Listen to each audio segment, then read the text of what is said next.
है। रजवाड़कर रियासत के सभी वंशज मर चुके थे और उनका सारा धन कहीं लुप्त हो चुका था। इस बात की खबर सभी को थी, लेकिन कोई भी उस खजाने को पाने में सफल नहीं हुआ था। अफवाह तो ये थी कि कोई चुड़ैल है जो उस खजाने की रक्षा करती है। एक बार उस गांव के सरपंच के बेटे रोहित ने उस खजाने को ढूंढने का फैसला किया। पिताजी, मेरे मन में काफी समय से एक बात थी जो मैं आपको बताना चाहता हूँ। बोलो बेटा, क्या बात है? पिताजी, आप तो जानते हैं कि राजवाड़कर रियासत के सभी वंशजों का छुपाया खजाना कहीं लुप्त हो चुका है। मैं बस उसी खजाने को ढूंढना चाहता हूँ। बेटा, तू मेरा सबसे होशियार बेटा है। मैं नहीं चाहता कि तू उस खजाने के चक्कर में अपनी जान को जोखिम में डाले। मेरी बात मान बेटा, भूल जाए सब चीजों को। वहाँ जाना ठीक नहीं तेरे लिए। लेकिन पिताजी, आप सिर्फ ये देख रहे हैं कि मैं हार जाऊंगा।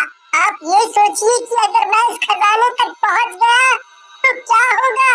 हम इस गांव को कहां से कहां पहुंचा देंगे। लेकिन बेटा, मुझे ये बात सुनकर ही डर लग रहा है। वहाँ से कोई भी कभी लौट के वापस नहीं आया है। तू हमारा इकलौता बेटा है, तेरे अलावा हमारा है ही कौन। बेटा, जाने की जिद मत कर, मत कर। मुझ पर भरोसा करिए पिताजी, मैं अपना ध्यान रखूंगा। प्लीज हमें जाने दीजिए। आप तो जानते ही हैं कि मेरा कितना मन है। प्लीज पिताजी। ठीक है, तुम जाओ, लेकिन अपना ध्यान रखना। भगवान तुम्हें कामयाबी दे। याद रहे, तुम्हें हमारी कसम, तुम अपनी जान को खतरे में नहीं डालोगे। आप फिक्र ना करें पिताजी, मैं अपनी पूरी कोशिश करूंगा। और देखना पिताजी, मैं खजाना लेकर ही वापस आऊंगा। इसके बाद रोहित ने पूरे दिन भर सफर की तैयारी की और अगले दिन सफर के लिए निकल पड़ा। गुफा को ढूंढने के लिए वो कई दिनों तक चलता रहा। एक दिन गांव वालों की बताई गई कहानियों से मिलने वाले सुराग से वो गुफा के पास पहुंचा और उसने वहां पे रखे पत्थर हटाए और अंदर चला गया। उस गुफा में काफी सारे कंकाल पड़े हुए थे, लेकिन वो डरा नहीं और आगे चलता रहा। उसने देखा कि गुफा खत्म हो गई है और एक दीवार उसके सामने आ गई। उसने काफी देर तक दीवार के हर कोने को बारीकी से देखा और फिर उसने उस दीवार पर हाथ रखा और वो दीवार हिलने लगी और एक धुआं आया और थोड़ी देर बाद रोहित की आँख खुलती है और वो खुद को खुले मैदान में पाता है। हे भगवान, ये क्या मुसीबत है। लगता है खजाने की सुरक्षा के लिए ये सब बनाया होगा ताकि कोई भी आसानी से खजाने तक न पहुंच पाए। अब क्या करूं समझ नहीं आ रहा। ऊपर से गला भी सूख रहा है।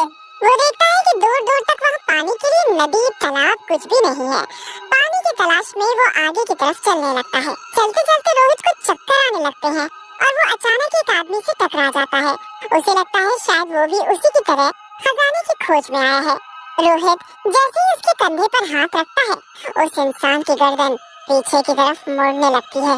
ऐसा नजारा अपने सामने देखकर रोहित घबरा जाता है। रोहित भागने की पूरी कोशिश करता है, लेकिन भाग नहीं पाता और न ही चिल्ला पाता है। अचानक रोहित की आँख खुलती है और वो खुद को गुफा के अंदर पाता है। गुफा का पानी धीरे धीरे बढ़ने लगता है।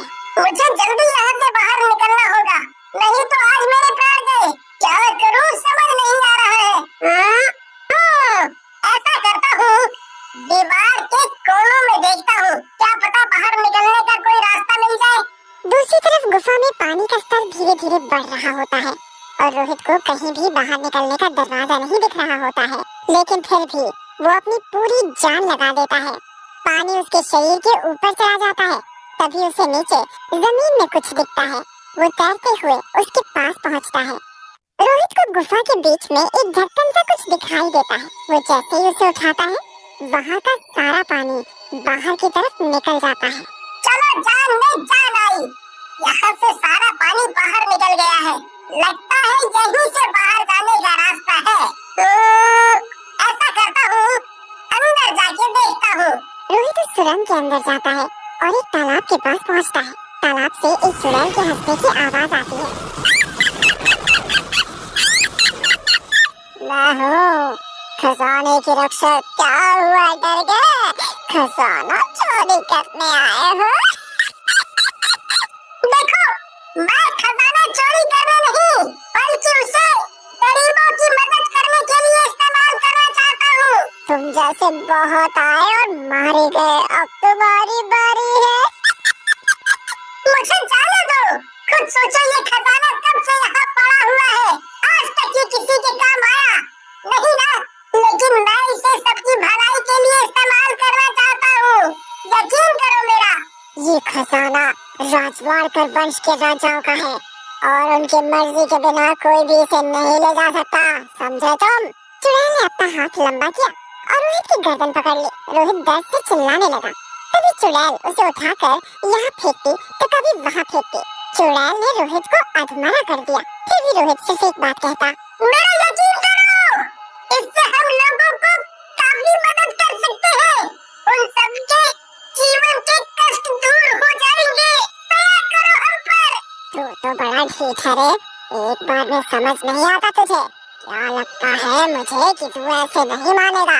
अबे बताती हूँ तुझे, रुक। इसके बाद चुड़ैल एक चाकू उठाती है और रोहित की तरफ फेंक देती है, लेकिन जैसे ही चाकू रोहित को लगने वाला होता है तभी अचानक तेज रोशनी आती है और चाकू रुक जाता है। ये क्या? ये चाकू कैसे रुक गया?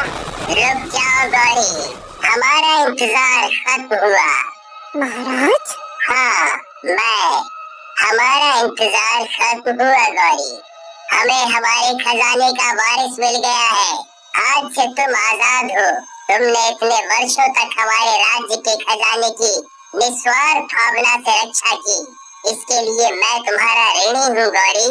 ये कैसी बातें कर रहे हैं महाराज? ये आपकी प्रजा है, आपके लिए तो ऐसे 100 खजाने हंसते हंसते दे सकते हैं हम। मैं भी बहुत खुश हूँ गौरी कि हमें तुम्हारे जैसी प्रजा मिली है। अब हम अपनी संपत्ति रोहित तुम्हारे हवाले करते हैं, इससे सबका भला करना। लेकिन महाराज, अगर ये भी आपकी तरह लालची निकला तो? नहीं गौरी, आज जब मौत इसके सर पे थी तब भी ये सब के बारे में सोच रहा था। भला इससे ज्यादा नेक इंसान कौन हो सकता है जो खुद से पहले दूसरों का सोचे। हम हमेशा यही चाहते थे कि हमारा खजाना हमारी प्रजा की भलाई में लगे, लेकिन रोहित से मिलने के बाद मुझे यकीन हो गया है कि इस खजाने को अपना वारिस मिल गया है, इसलिए अब हम इस दुनिया से खुशी खुशी यहाँ से जा सकते हैं। मुझे माफ कर दो रोहित, मैं तुम्हें सही से पहचान नहीं पाई।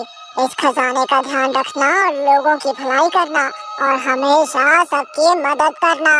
महाराज, आप मुझ पर यकीन करिए, मैं आपके इस खजाने का कभी भी गलत इस्तेमाल नहीं करूँगा।